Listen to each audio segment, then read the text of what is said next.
dan, pričamo vam o bazenskoj opremi, tačnije nalazimo se u mašinskoj sobi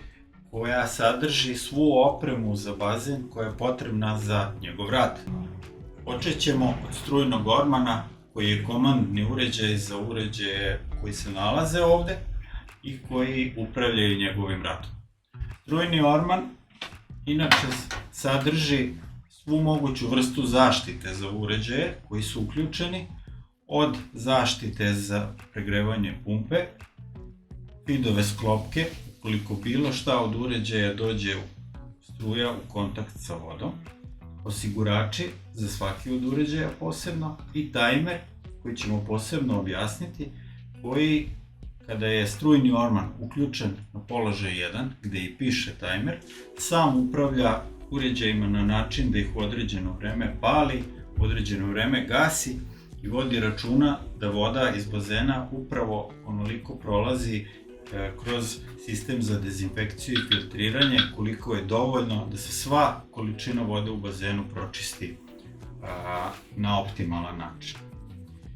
Naravno, ukoliko nešto od osigurača ili sklopke iskoči ili padne, osigurač koji svaki drugi samo se podigne, vrati i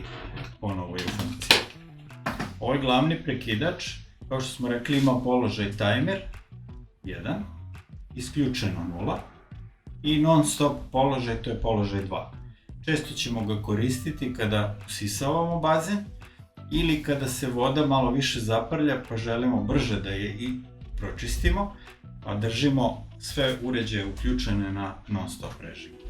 Takođe, ovaj režim koristimo i kada ispiramo filter, a to je samo iz razloga da nas u sred tih operacija tajmer ne bi isključio kada to ne želimo.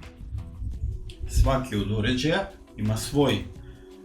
utično mesto u koje je uključen i tu bi trebalo da se i vrati ako se iz bilo kog razloga bude isključio, zato što su uređaji i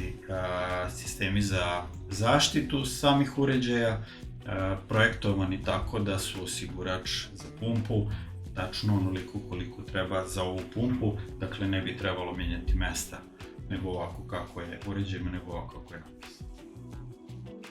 To je što se tiče strujnog ormana, znači on